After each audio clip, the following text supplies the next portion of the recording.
It was the combination of all that wine offered, because wine can be very academic, very intellectual. I remember a lot of nights coming home from my job at the retail store and pulling out a wine book. But I really liked that knowledge was connected to an experience, a sensory experience. I could study the wines of the Northern Rhone and the soil type and the winemaking and the attributes of the Syrah grape, and then I could taste that in a glass. That to me was very exciting. And I also really loved the social aspects of it. When it came down to spending my 20s in a library or talking to people and serving great wine and pairing it with food, and the latter seemed a lot more appealing.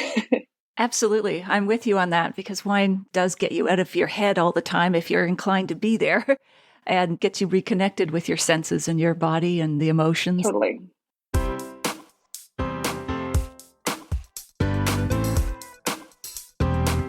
Do you have a thirst to learn about wine? Do you love stories about wonderfully obsessive people, hauntingly beautiful places, and amusingly awkward social situations? Well, that's the blend here on the Unreserved Wine Talk podcast. I'm your host, Natalie McLean, and each week I share with you unfiltered conversations with celebrities in the wine world, as well as confessions from my own tipsy journey as I write my third book on this subject. I'm so glad you're here. Now pass me that bottle, please, and let's get started. Welcome to episode 253. Which physical aspects of working in a restaurant might surprise you? Why is it so hard to get a good wine education? And how can an emotional guide to wine deepen your pleasure of it? In today's episode, you'll hear those stories and tips that answer those questions in our chat with Jane Lopes, a sommelier, author, and wine importer. Thursday evening, I hosted an event at Kin Vineyards for the law firm Gowling and their clients, and it was a spectacular evening as the sun set over the vines, and we tasted some terrific wines under a large tent that was open along the sides. We also had quite a lively discussion about the issues raised in my new book, Wine Witch on Fire, Rising from the Ashes of Divorce, Defamation, and Drinking Too Much. Everyone went home with a signed copy at the end of this magical evening. I'd like to give a shout out to Rossignol Winery in Prince Edward Island for stocking Wine Witch in their winery tasting room and supporting its message of hope, justice, and resilience. I'll put a link to their winery in the show notes. If you visit a winery or work at one, please encourage the owner or tasting room manager to stock the book. Here's a review from Suzanne Scott in Collingwood. I was hooked quickly by the very readable prose that carried such interesting details that made me want to learn more. Immediately, I was intrigued by the story. Natalie is able to give you a very honest look at her life, and in turn let you look at your life in a new light. Forgiveness is a powerful thought that gives us hope for the future. The witch theme is wonderfully sprinkled throughout with interesting facts and comparisons. Fascinating wine details are woven throughout the book, along with the ups and downs of the world in which we all find ourselves. There are moments that will make you laugh, making it a readable, enjoyable novel that will shine a light on life and have you looking at yourself a little more carefully. Well done. Thank you, Suzanne. If you've read the book or are reading it, I would love to hear from you at natalie@nataliemclean.com. If you haven't got your copy yet and would like to support it and this podcast that I do on a volunteer basis, please order it from any online book retailer, no matter where you live. Every little bit helps spread this message. I'll put a link in the show notes to all the retailers worldwide at nataliemclean.com/253. Coming up, I'll be hosting a wine tasting and book launch event at the Ottawa Writers Festival on Friday, October 27th at 6:30 p.m. Register at writersfestival.org. I'll also be hosting an event on Thursday, November 9th at 7 p.m. that you can attend no matter where you live. Treat yourself and your friends to a live online wine tasting and inspirational conversation between Men O'Reilly and yours truly about my new memoir. In case you don't know, it's the story of how one woman must resurrect her life and career in the glamorous but sexist wine industry, fighting for her son and her reputation. I'll share the juicy behind the scenes stories about those who make, market, and write about wine in this national bestseller. This true coming of middle age story is about transforming your life and finding love along the way. All you need to do to join this private online party is purchase wine from one of the following top-notch wineries. You can also buy wine from 2 wineries or 3, it's your choice. Quails Gate in BC, Westcott Vineyards in Ontario, Benjamin Bridge in Nova Scotia.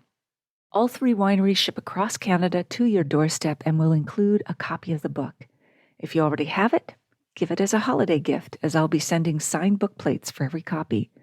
You'll receive a Zoom link at the email address you use to buy the wine. Do you live outside of Canada? You can still participate.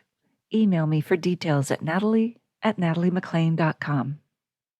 Get warmed up for your holiday season with this inspirational discussion of one of this year's best gift books and savor some top-tier delicious wines. Make this a holiday gift to yourself.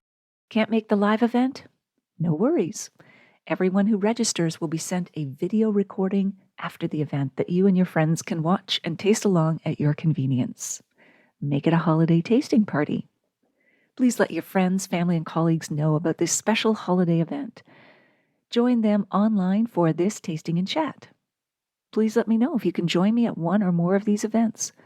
I'll include links to all of the events and the wineries in the show notes at nataliemaclean.com/253. Okay, on with the show.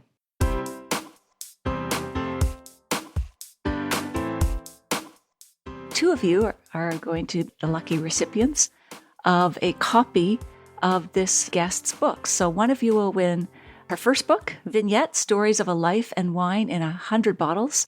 And one of you will win her latest book, which has just been published.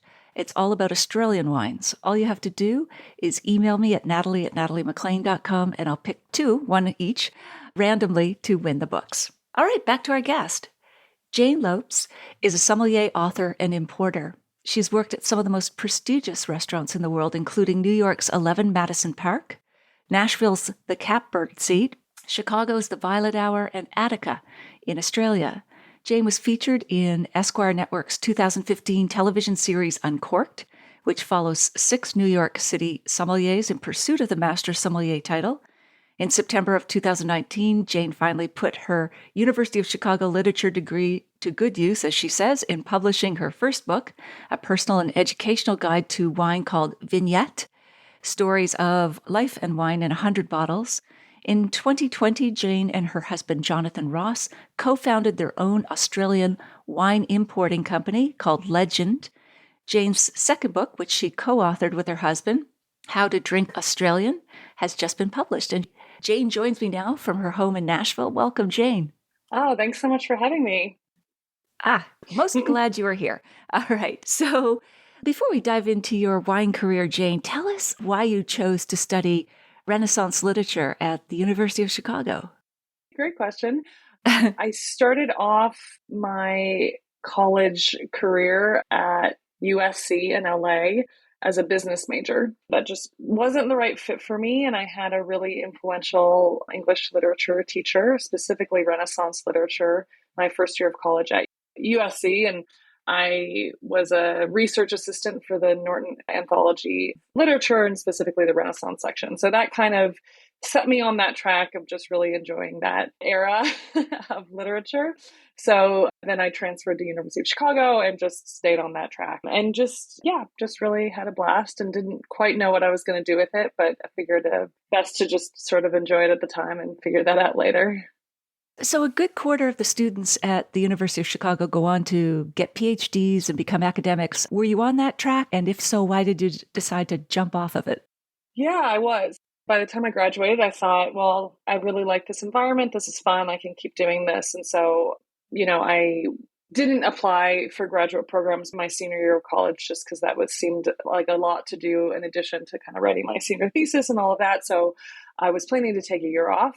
I had applied to work in the admissions department at my college and really thought I was going to get that job, and I didn't. And so I just needed a job, and I applied to work at a wine shop. I had really loved wine and the 2 years I'd been Hmm. drinking it since I studied abroad in Italy when I was my junior year in college.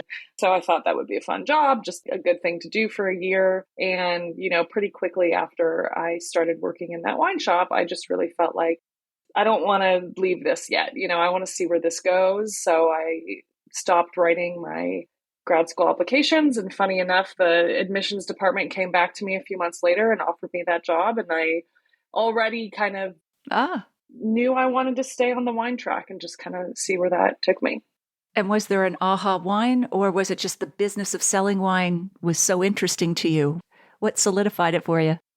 A little bit of both. There definitely was an aha wine in terms of like, wow, this is what wine can be and who knew. But I think more than anything, it was really just the combination of all that wine offered because wine can be very academic, very intellectual. I remember a lot of nights Hmm. coming home from my job at the retail store and just pulling out a wine book or a study guide on Guild Somm and just sort of like learning more. But I really liked that knowledge was connected to an experience, right? And a sensory experience a lot of the time where I could study the wines of the Northern Rhone and the soil type and the winemaking and the attributes of the Syrah grape. And then I could taste that in a glass. Like that to me was very exciting. Hmm. And I also really loved the social aspects of it.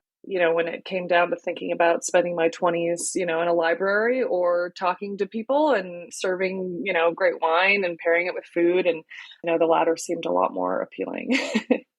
Absolutely. I'm with you on that because wine sort of does get you out of your head all the time if you're inclined to Yeah, be there and, gets you reconnected with your senses and your body and the emotions and totally. so on. So, what was that aha wine, by the way? Do you remember one in particular? I do. It was Louis Latour, classic kind of negotiant Burgundy producer. It was Chevalier Montrachet, 1983. And I think I'm getting the Mm. vintage right. I think it's 83. And I was having this in probably '07 or '08. A friend of mine who worked in consulting, not the wine industry at all, had Hmm. invited me to kind of like a wine party that one of his bosses threw periodically. And that was sort of the boss always opened like a special wine in the beginning to get people to get there on time, which is a great strategy. So Yeah. I got to taste that wine and it just, I hadn't tasted, probably hadn't never tasted, Grand Cru Burgundy. I probably had never tasted wine that old. And it just like blew my mind. I just couldn't believe all of the different things I was tasting and smelling and how vibrant it still felt. And yeah, I was really blown away by that wine. Wow. Okay. Now, you've noted that it is hard to get a good wine education. I mean, it's definitely expensive if you're not in the trade, but what did you mean by that? It's really hard to get a good wine education. Well, if you think about a lot of other fields, even something like that people maybe argue is impractical, like studying literature, there are very sort of specific and well-defined channels to pursue that field. You go to college, at every college, there's dozens, if not hundreds of different literature courses offered. And you can do an undergraduate program, you can do graduate programs, you can do master's programs. It's very kind of well-defined steps. And certainly, you want to be a doctor or a nurse or an accountant or whatever it is. There's this very well-defined kind of educational path. And there just isn't that for wine. There's certainly a few culinary schools that have some great wine programs throughout the US, but that's less than a handful of schools in the entire country. And then there's WSET, and then there's Court of Master Sommeliers. But yeah, there's just not as well defined path as for many other professions. So I think that causes some, I don't know if the word is issues. It is a situation in our industry that is totally unique in the world, but certainly is individual to kind of a handful of professions. And so we're just sort of left to our own devices to figure out how best to learn wine, to learn wine service, to learn wine writing, to learn wine imports and distribution, and kind of all of the different facets of the wine It's industry. true. Yeah, it's more of an apprentice or learn on the job or whatever. And there's even far more, I think, channels to learn cooking Oh, 100%. than there is Yeah. wine. There's so many schools and courses and Yeah. certifications. Yeah, good point. So you've worked at some really great restaurants and you've spoken about the physicality of a restaurant job. In what ways would the physical aspects of working in a restaurant surprise us? We in restaurants certainly give a lot of thought to sort of shoes we're wearing and things you don't think about, like what the floors of a restaurant are. Like when I started working at 11 Madison Park, the floors are terrazzo. They're just like incredibly hard, and harder than Oh, okay. certainly carpet or even wood. That like it just is really hard on your joints, like your knees, your hips. I just remember when I started working in that restaurant, just waking up in the morning and just aching because you're just on your feet Oh, for a very long time and you're moving around kind of rapidly for most of that time. And then, of course, there's like the schlepping boxes and stuff like that. I mean, when I was at 11 Madison Park, we probably fit about double the amount of wine into that cellar than was the actual capacity. And so there were lots of cases kind of stacked up high. So almost every day you were on a ladder with a case of wine on your shoulder, climbing up a ladder, putting that case up there, taking cases down. wow. And I wonder how much that weighs, a case of wine. It would depend on if it was a heavy wine bottle, but Yeah. what is that, like 20, 30 more pounds? I don't Yes, know. I would say 35. I'd say 30 to 40 is kind of pretty Yeah. average. That's a lot, though. Yeah. Especially just trying to hoist it up while you're Totally. Yes, I climbing on a definitely ladder. developed some Holy. new muscles at that restaurant. Yeah. So that's and then the working hours are late and so on. So, yeah, they are very, very hard jobs. Those diners often don't appreciate just what's going on behind the scenes, especially as you say, if you have an overstuffed cellar, you're probably having to move boxes every time you try to find a wine. It's not like you're just pulling them out of a slot. Yes. So, no, I think it was wine director at Catbird Restaurant in Nashville.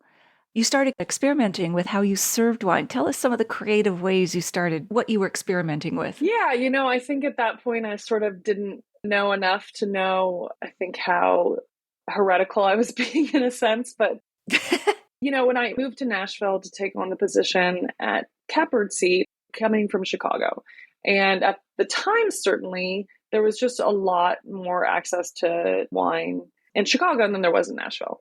And so there would kind of be, in the way that sort of the flow of the week worked at the Catbird Seat, is the chefs would usually change one or two or sometimes more dishes every single week. So the menu was changing really rapidly. So it was sort of on me. They would usually give me like a description on like a Saturday of the dish that was coming on the next week. And I sort of just had to kind of scramble to come up with a pairing on the fly. And then sometimes, I would taste the dish on when it was going live and maybe my pairing worked, maybe it didn't. And so there was sort of this need to be really flexible and adaptable. And so, for example, there was the wines of Cornelison from Sicily, very famous sort of natural wine producer in Sicily. And they had this really sort of wild, volatile quality to them. And I really wanted to pair a wine like that with this sort of like vinegar rich pork dish that one of the chefs had come up with.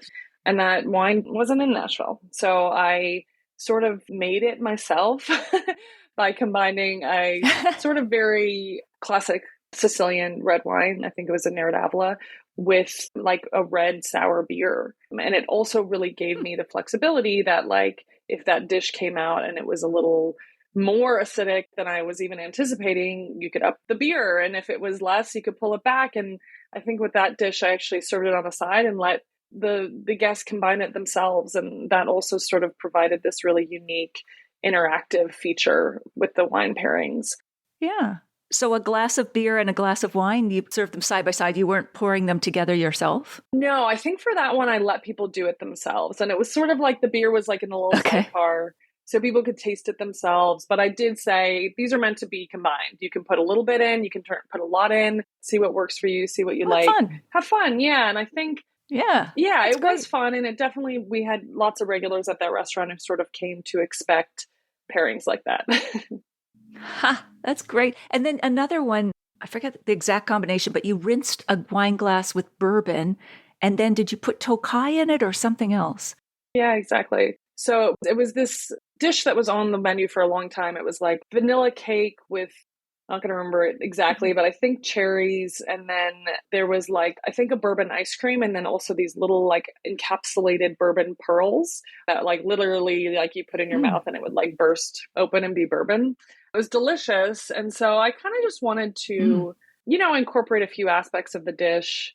And so I used an atomizer and just would spray the glasses with bourbon and then pour in the Huh. Tokai. And it did a really nice job of, it sort of took this sweetness edge off of the Tokai. Obviously, it was still quite sweet, but it just sort of gave it a little bit more of a savory edge that really worked with the dish. And, it was just fun. And again, I think you can't sort of overstate the power of getting people to really engage in something like that. I think sometimes people do pairings and Mm. you're a bit on autopilot and you're just getting poured wine after wine.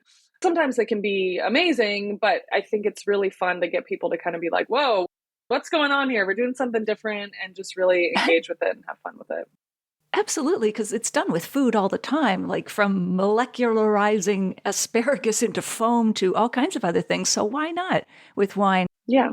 Have fun, be heretical, and have fun. Yeah. And for those who are not familiar, Tokai being this sort of sweet dessert wine from Hungary that has a beautiful peachy preserve apricot kind of sweetness, which would have been, I think, beautiful with that dessert, but needing that bourbon edge, as you said. Was there any other little unique combos that you can recall? Yeah. Let's see. Did like a sparkling rosé with sake for a dish that was really good. Ah, and why did that work? Like, what was the inspiration there? Oh, I don't remember. It's okay. Many combinations ago. Yeah, and I think again it kind of spoke to like there probably just wasn't a lot of now you can find sparkling sake in a lot of places. Like I think at the time I kind of thought Right. about sparkling sake for that dish because I wanted sort of the texture of sparkling wine, but I wanted the flavors of the sake. And I just did there wasn't access to that in Nashville. So I was like, well, I got sparkling wine, I got sake, created myself. Just do it. Yeah, Yeah. so I'm trying to remember other ones. I did like falernum, which is like a clove lime rum liqueur. And I did that with Okay. like a Pinot Gris. It was for a foie gras dish that I kind Huh. of wanted those Oh, flavors, but not in like I wanted it in the form of a wine. I wanted the texture and balance of a wine, but with more of those flavors. So just gotta, just played around a bit. that's great. All right. So let's talk about your first book. Why did you name it Vignette? The working title for that book was Enophilia, which the publishers sounded like some sort of disease. And they're not wrong. So, it's a book with a lot of like sort of individual stories about my life and how that relates to wine. So it really just came to me one day was like, Vignette, that's perfect because Vignette's this Yeah, like short story, but it's also has this like vine in the word. So I'm very happy I kind of just happened upon that name because I don't know where else we would have it's ended up. But perfect. yeah, it ended up being perfect. And it sounds feminine too. Like Vignette it sounds like the feminine version of something, whatever the masculine Yeah. version might be, vin or whatever, vino. And you call it an emotional guide to wine, which I absolutely love. Tell us more about that. Like, what do you mean by that? Well, so yeah, it is really stories from my life, starting kind of chronologically and like, my parents sort of drinking cheap oaky Chardonnay when I was growing up and sort of like how I got into wine and then following me through kind of starting my career and working in various places and taking these exams and meeting my now husband and our relationship. And, wine kind of acted as maybe sounds bad, but sort of this constant companion. Like, I'm going to get Mm-hmm. drunk to forget my worries sort of way, but like in this sort of punctuating my life in really lovely ways, And I remember a lot of the bottles that I was drinking in the important moments of my life and how they helped bring me closer to my goals in my career, helped bring me closer to people in my life.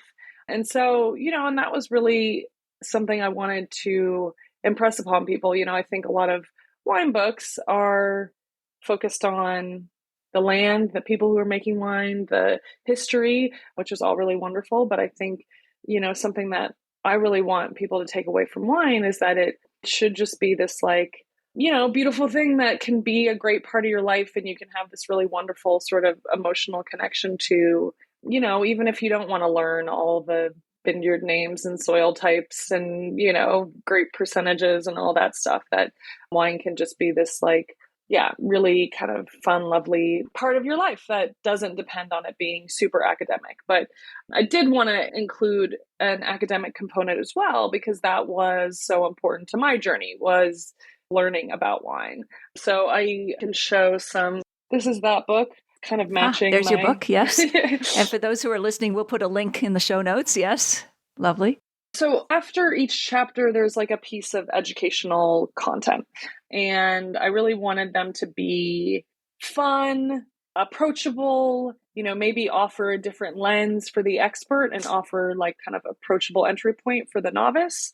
And so like this is like a flow chart I did after a chapter that talked about blind tasting.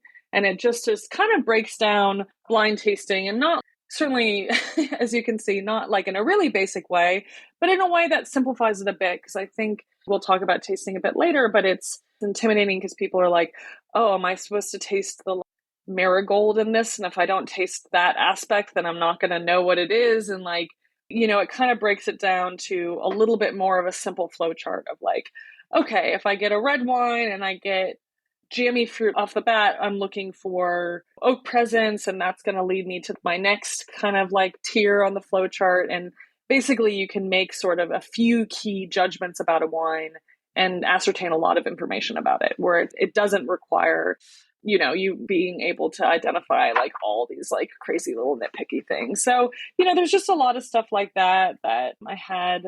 And you illustrated this yourself, didn't you, throughout the book? Like you've also included a lot of illustrations.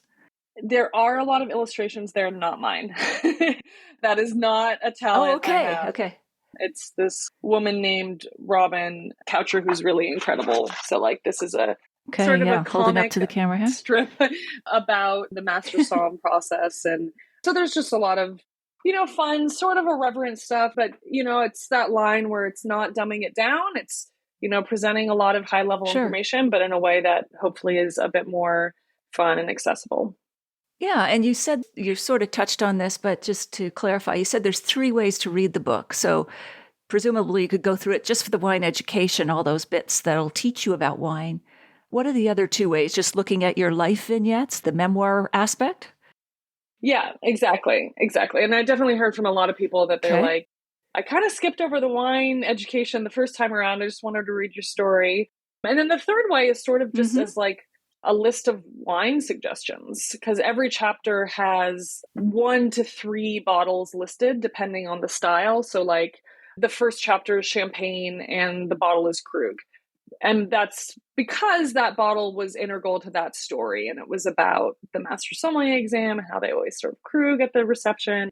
But then in the back, I do like a little compendium that lists some value bottles, because some of them, obviously we're not going out and drinking Krug every day or Chevalier Montrachet, so here's a list of 5 bottles that if you want to taste champagne and get a good idea for what this style is all about, here are some more affordable bottles. And then went through for every single style in the book. So if you really wanted to just get a great sort of tasting education when it came to wine, the book really covers pretty much every style of wine you would want to taste. Huh, excellent. Wow, that sounds great. And then you also included resources for alcohol use disorder, I guess they call it now, alcoholism, in your book. What inspired that? Yeah, I think wine to me has been this really sort of like beautiful part of my life. And I feel really lucky that it's been able to be that. People who have alcohol use disorder, it's not able to be a beautiful part of their life. I really do believe that it's not anyone's fault. It's not a character flaw. It's a disease like any other. And I've had people close to me who have suffered from it. And in that case, most people in that situation have to not drink anything, that there really isn't sort of a gray area. I do think there's certainly alcohol abuse in our industry and at large that maybe doesn't go as far as being alcohol use disorder, alcoholism.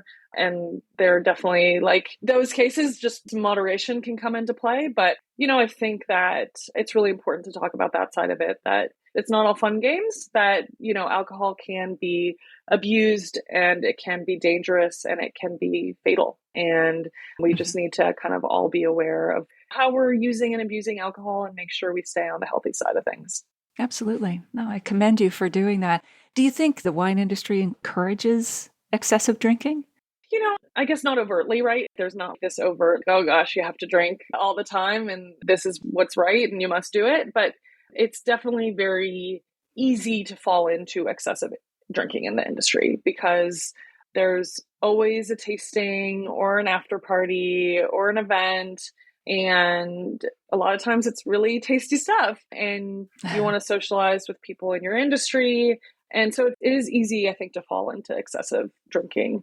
And so I think it is just important to be conscious of it. I think our bodies are pretty intelligent and they tell us when something has crossed the line into not being healthy anymore. And, I think if we kind of all pay attention to that, we'll probably be able to, and I think it's probably different for everybody, a healthy amount is. I know for me Sure. personally, as I've gotten older, it's become less and less. And I'm very intentional about, when and what I drink. And still, I always want this to be an enjoyable, healthy part of my life. So I'm not kind of the person who's like going hard for the holidays and then taking January off. I'm kind of just the person who's always sort of a very balanced, moderate level. So it never sort of gets to a level where it feels even a little bit out of control. Yeah, and I think it's important that we do talk about it. I talk about it in my new book too, Wine Witch on Fire, Rising from the Ashes of Divorce, Defamation, and Drinking Too Much.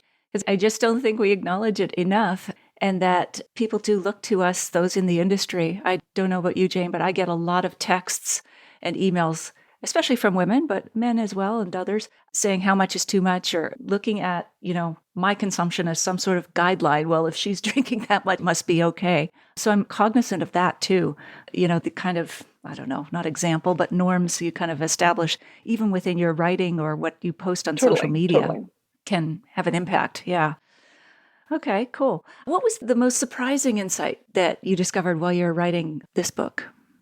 I think, and I detail some of my problems with anxiety and sort of just other health problems in my book. And I think one of the kind of great gifts that this book gave me was sort of, I guess, finding some purpose in that. I think I'd always viewed it as this thing that was really dragging me down, and that how much better would my life would be with if I just didn't have any of these problems at all. And this was the first time where I felt like I've created something in the world, not in spite of these problems, but because of them.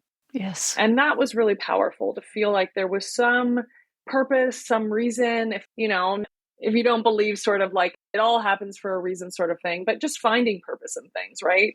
Where I found a Right. way that this could both be really sort of cathartic for me and I could sort of get this out there, because I think one of the hardest parts about anxiety or depression, mental illness, or just kind of invisible illness, undiagnosed illness, is that it not only do you have to deal with the symptoms you're dealing with, but you also kind of have to deal with this like hiding it from people, because Mm. it's hard to just say like, oh yeah, I'm kind of sick, but doctors don't know why. And you Yeah. kind of just have to like kind of hide it from people. And a lot of times it's really hard too. And so it was really valuable for me to just be able to like, okay, I'm not hiding this anymore. It's just out there. And It's yeah, it's freeing. totally Yeah. freeing. And then, a lot of people reached out to me who were dealing with Mm. similar problems, especially in the wine industry, Yes. especially sort of taking exams in the wine industry and dealing with these problems. And I don't know if I was Hmm. able to help those people, but I think just being able to talk about it with someone who knows, what you've gone through is a big first step. I think that's healing, again, maybe cliche, but to know you're not Totally. alone, because then you don't think I'm just the weird one out here. It's all me, my issues. And then to realize just how incredibly common some of these Yeah, issues are.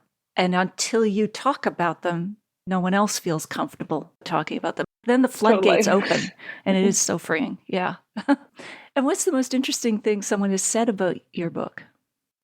Obviously there were lots of people reached out to me with kind of very kind words. And when I'm on the road a lot for my current job, I still definitely get, especially young women, a lot of young women who are like, oh, your book got me through this really hard period or got me through this exam or made me want to work in this industry or made me want to keep working in this industry. And so, all of those things were really heartening. The funniest thing was a review on Amazon, which I kind of stopped reading them. They're mostly positive, but of course there's always going to be someone. And there was just this guy who was like, oh, lots of good wine information, but just skip over all the millennial drama. I was like, okay, no one's ever accused me of millennial drama before, That's but funny. that's okay. Oh, people will take what they want from the book, and often what they say in those reviews has nothing to do with your book and everything about who they are and how they perceived your book. Totally. I thought that one stuck with me. I thought that was funny. Yeah, it is. You could, reading mean tweets. I've always been tempted to read mean reviews, but then I think I'll probably just get a little aggravated if I start doing that. So despite your anxiety, you agreed to be part of Esquire's television series Uncorked, which, as I mentioned, followed 6 New York City sommeliers in pursuit of the Master Sommelier title. Why did you agree to be part of that series? Another great question that I definitely asked myself a lot. I think a lot of people watched the Somm movie, the first one. The documentaries, yeah. Yes, and especially a lot of women didn't see their face in there, right? It followed 4 men. And I know Jason Wise, the filmmaker, very well, and he's a good friend. And there were certain kind of circumstances that led to that being all men, and it wasn't his intention. So this is no shade on him. But, I did think it was important that there was female representation in that world.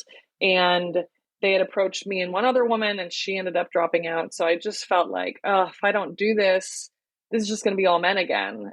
And I also kind of felt like, well, if I'm suffering from anxiety, maybe I just kind of put myself in the most high anxiety situations I possibly could.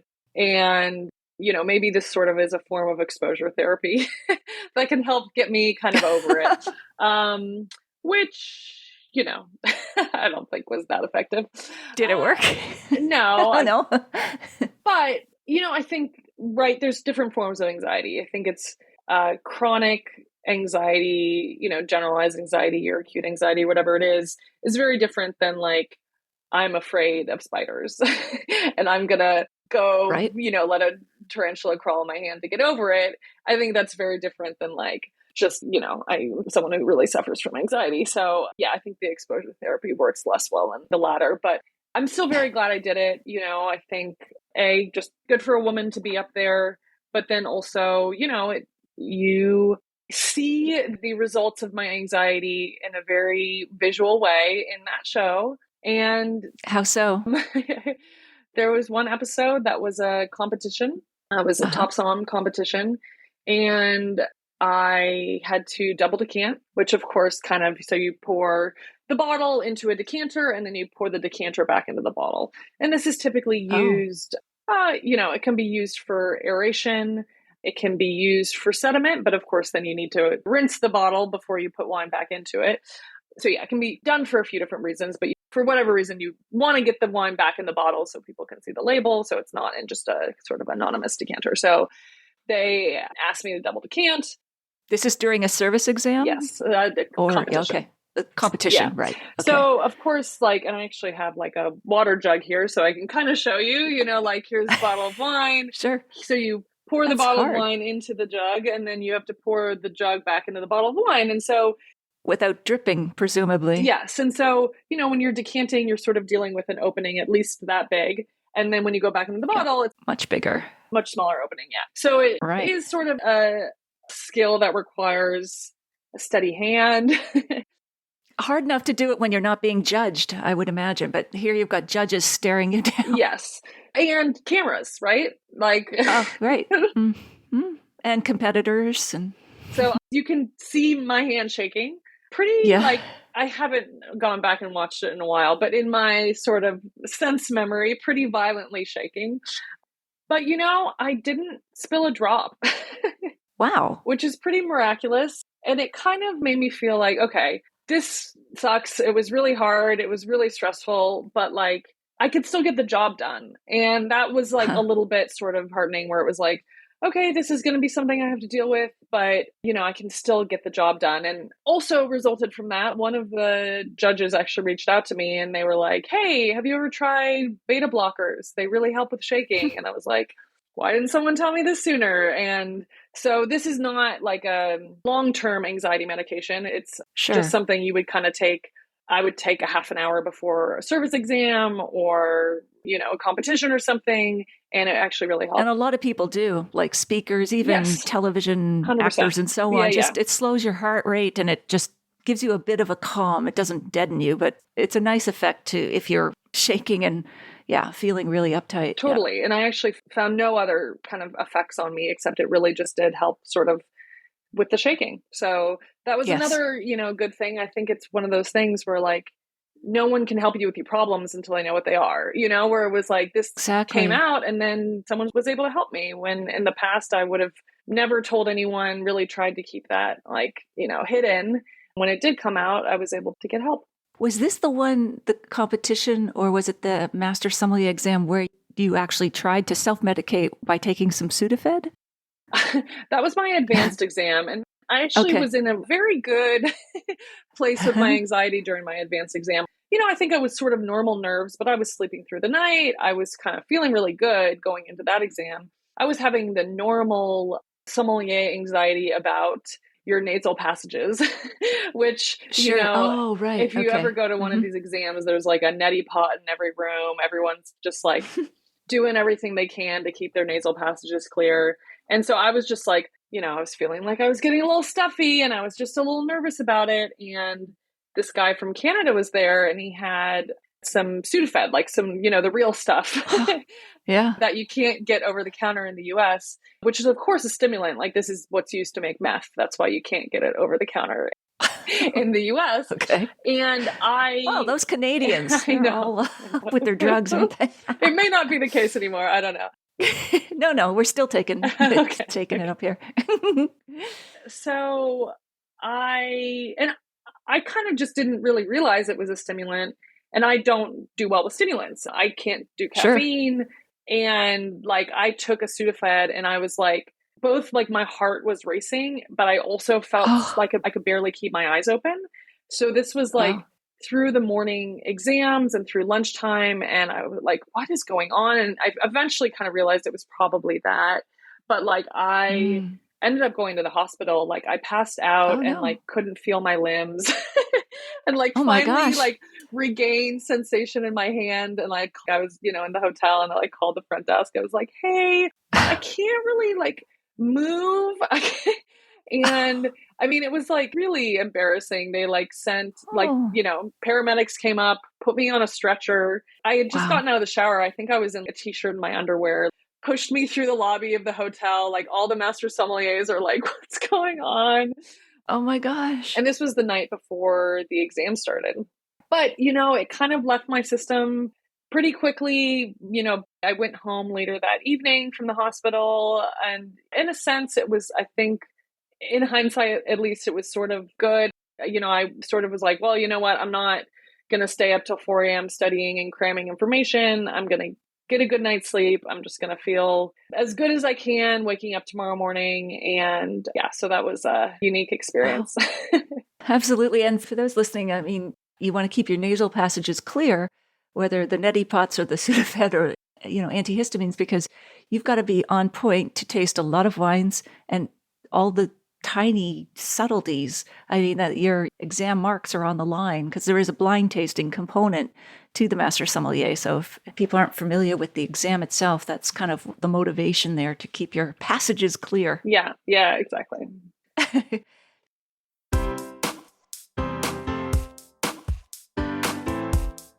Well, there you have it. I hope you enjoyed my chat with Jane. Here are my takeaways. Working in a restaurant is incredibly grueling, both physically and emotionally. Those in it are primed to excessive drinking, and that's why the hospitality industry, which includes both restaurants and wineries, has the highest rate of substance abuse among any profession. Number 2, Jane makes some excellent points about why it's hard to get a good wine education, both in terms of the cost and in the variety of wines you need to taste, especially if you want to make it your profession. And number 3, I love her approach in her first book as an emotional guide to wine to deepen your pleasure of it. In the show notes, you'll find the full transcript of my conversation with Jane, links to her website and books, the video versions of these conversations on Facebook and YouTube Live, where you can order my book online no matter where you live, and links to my upcoming wine tasting and book launch events. That's all in the show notes at nataliemaclean.com/253. Email me if you have a sip, tip, question, or if you've read my book or are in the process of reading it at natalie@nataliemaclean.com.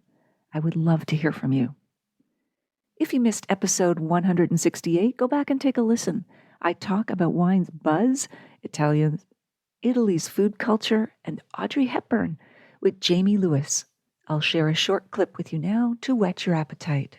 To be a writer about cars, a writer about tech, a writer about alternative medicine, whatever it is, you first must be a writer because you cannot communicate about anything unless you have the skills, the creativity, and I think the curiosity to do that, and perhaps a tiny bit of the mental illness.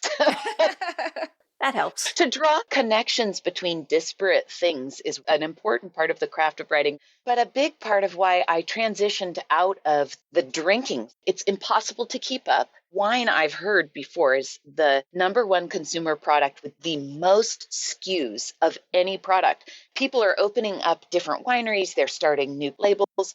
Every year, it doubles. Well, I can't keep up with that. No, it's true. I don't work in a wine shop. I don't have close ties to anybody who would be willing to share with me at a wine shop. And I'm the mother of 2 and a very busy person. I can't possibly crack that many bottles at a time.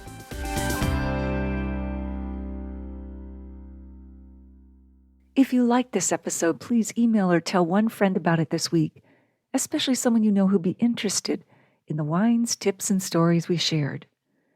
You won't want to miss next week when we continue our chat with Jane Lopes. Thank you for taking the time to join me here.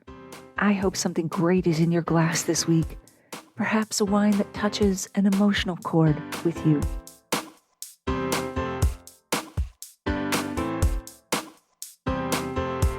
You don't want to miss one juicy episode of this podcast, especially the secret, full-bodied bonus episodes that I don't announce on social media. So, subscribe for free now at nataliemaclean.com/subscribe. Meet me here next week. Cheers.